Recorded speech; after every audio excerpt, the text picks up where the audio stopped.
દાંતા ખાતે ભાજપ કાર્યાલયના ઉદ્ઘાટનમાં ઉમેદવાર રેખાબેન ચૌધરી સહિત મોટી સંખ્યામાં લોકો જોડાયા હતા। દાંતામાં વિજય સંકલ્પ રેલી યોજાઈ હતી। બનાસકાંઠા લોકસભાના ઉમેદવાર ડોક્ટર રેખાબેન ચૌધરીએ આજે દાંતા ખાતે વિશાળ વિજય સંકલ્પ રેલી યોજી હતી અને રેલી પૂર્ણ થયા બાદ દાંતામાં ચૂંટણીલક્ષી કાર્યાલયને પણ ખુલ્લી મૂકવામાં આવી હતી, જેમાં પૂર્વ મંત્રી અને જિલ્લા ભાજપના પ્રમુખ કીર્તિસિંહ વાઘેલાએ રિબિન કાપી ચૂંટણી કાર્યાલયને ખુલ્લી મૂકી હતી। સાથે જ રેખાબેન ચૌધરીએ જાહેર સભા યોજી બનાસની દીકરીને આ વિસ્તારના લોકો જ્વલંત વિજય અપાવશે તેવો વિશ્વાસ પણ રેખાબેને વ્યક્ત કર્યો હતો। આમ તો દાંતા વિસ્તારે કોંગ્રેસનો ગઢ કહેવાય છે, પરંતુ 2019માં લોકસભાની ચૂંટણીમાં ભાજપને દાંતા અમીરગઢ પંથકમાં સારી લીડ મળી હતી, ત્યારે આ વખતે પણ 2024 લોકસભા ચૂંટણીમાં ભાજપને દાંતા અમીરગઢ પંથકમાં મોટી લીડ મળવાની સંભાવના છે। આજના કાર્યક્રમમાં આપ સૌ જોઈ શકો છો કે જે રીતે આ કાર્યક્રમમાં દાંતા વિસ્તારની જનતા જનાર્દન અહીં ઉપસ્થિત રહી છે, એ ઉપરથી એવું લાગે છે કે અગાઉની લોકસભાની ચૂંટણીમાં દાંતા વિધાનસભા વિસ્તારમાં ભારતીય જનતા પાર્ટીને 8,000થી પણ વધારે મતોની લીડ મળી હતી। આ ચૂંટણીમાં દેશના વડાપ્રધાન નરેન્દ્રભાઈ મોદી સાહેબ ફરી બને એ માટે દાંતા વિધાનસભા વિસ્તારને મેં ખાસ કરીને આદિવાસી વિસ્તારના લોકો જનહિતને જનકલ્યાણના જે વિકાસના કામો થયા છે, આ વિકાસ યાત્રાને આગળ વધારવા માટે 7મી મેના રોજ ચૂંટણી યોજાવાની છે।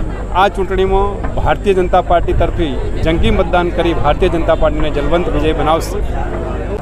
બનાસકાંઠાની જનતા જનાર્દન ખૂબ સમજુ છે, ખૂબ સાણી છે। આ લોકસભાની ચૂંટણી એ દેશના વિકાસ ચૂંટણી છે। દેશનું ઉજ્જવળ ભવિષ્ય કોના હાથમાં સુરક્ષિત છે એની ચૂંટણી છે। દેશની જનતા અને બનાસકાંઠાની જનતા એ મોદી સાહેબના હાથમાં દેશ સુરક્ષિત છે એવું માને છે, અને મોદી સાહેબની ગરીબ કલ્યાણ અને જનહિત કલ્યાણની જે યોજનાઓ છે, જેના થકી અનેક ગરીબોનો ઉત્કર્ષ થયો છે, વિકાસ થયો છે, સામાન્ય લોકોના જીવનમાં બદલાવ આવ્યો છે, આ બાબતને ધ્યાનમાં રાખી અને બનાસકાંઠાની જનતા ભારતીય જનતા પાર્ટી તરફી મતદાન કરશે, મોદી સાહેબને વડાપ્રધાન બનાવવા માટે મતદાન કરશે। આ લોકસભાની ચૂંટણીમાં ભારતીય જનતા પાર્ટીને જીતાડવા માટે દાંતા વિધાનસભા વિસ્તારના સર્વ સમાજના લોકો એક જ અવાજ સાથે ભારતીય જનતા પાર્ટીને જીતાડવા માટે આતુર છે। આજે દાંતા ખાતે ભાજપ ઉમેદવાર ડોક્ટર રેખાબેન ચૌધરીએ સભા યોજી હતી, જેમાં મોટી સંખ્યામાં સ્થાનિક આગેવાનો અને લોકો જોડાયા હતા। તેમજ ઉમેદવાર ડોક્ટર રેખાબેને કહ્યું હતું કે મોદી સરકારમાં અનેક વિકાસના કામો થયા છે, અનેક યોજનાઓ થકી લોકોને લાભ પણ મળ્યા છે। સાથે જણાવ્યું હતું કે આ નાની મોટી ચૂંટણી નથી, આ દેશને રાષ્ટ્રની સૌથી મોટી ચૂંટણી છે ને ગુજરાત સહિત કેન્દ્ર સરકાર થકી મુકાયેલી વિવિધ પ્રજાલક્ષી યોજના અંગે પણ જાણકારી આપી હતી ને ભારતમાં વિવિધ ધાર્મિક સ્થાનોના અંબાજી સહિતની વિકાસની વાતો કરી હતી। ત્યારે આ ચૂંટણીમાં આ વિસ્તારના લોકો ભારતીય જનતા પાર્ટી તરફથી મતદાન કરી ભારતીય જનતા પાર્ટીને જ્વલંત વિજય અપાવશે તો વિશ્વાસ વ્યક્ત કર્યો હતો।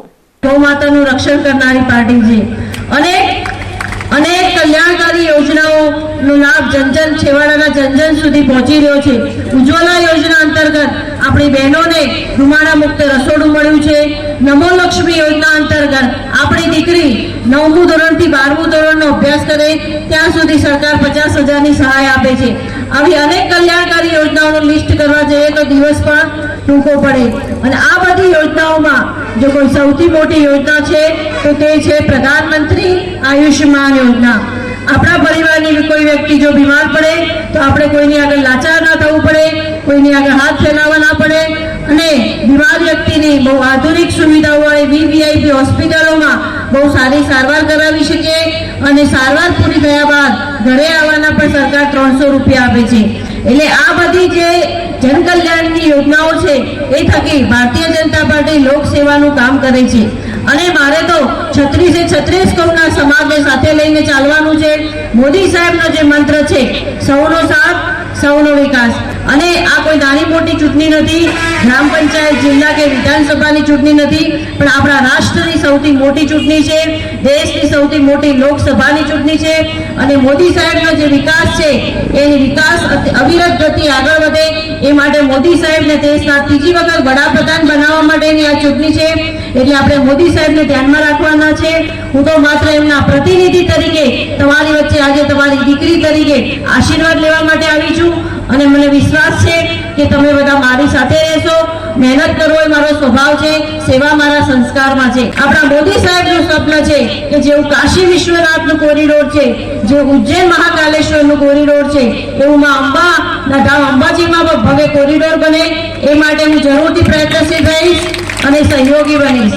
અને અનેક રાજ્યોમાંથી જે દર્શનાર્થીઓ આપણા માં અંબાના દર્શન કરવા આવે છે રેલવેમાં, એ રેલવે સ્ટેશનની નજીક એક યાત્રાનું નિવાસસ્થાન, ભવ્ય યાત્રાનું નિવાસસ્થાન બને એ માટે પણ હું જરૂરથી મહેનત કરીશ. આપણા દીકરા દીકરીઓ જે ભણી ગણીને તૈયાર થઈ રહ્યા છે એમના માટે એમની અંદર એક કોમ્પિટિટિવ એક્ઝામનો માહોલ ઉભો થાય, આપણા યુવાનો સ્કિલ તરફ આગળ વધે એ માટે રાજ્ય અને કેન્દ્ર સરકાર અંતરની યોજનાઓ હું બનાસની ધરતી ઉપર લાવવા પ્રયત્ન કરીશ. અને આપણું ગુજરાત જે રીતે દેશનું ગ્રોથ એન્જિન છે અને આપણું જે બનાસ જે ખેતી અને પશુપાલન પર નિર્ભર છે એ આપણું બનાસ પણ ગુજરાતનું ગ્રોથ એન્જિન બને એ માટે હું જરૂરથી મહેનત કરીશ. અને તમારા કોઈ પણ પ્રશ્નો હશે, આપના આશીર્વાદ પછી જીત્યા પછી 5 વર્ષ સુધી આપના કોઈ પણ કામ હશે વ્યક્તિગત સામાજિક, તો એમાં તમારી દીકરી તરીકે હું તમારા પડખે જરૂરથી ઉપસ્થિત રહીશ, જરૂરથી ઊભી રહીશ એવું આપ સૌની વચ્ચે હું અહીંયા ખાતરી આપું છું.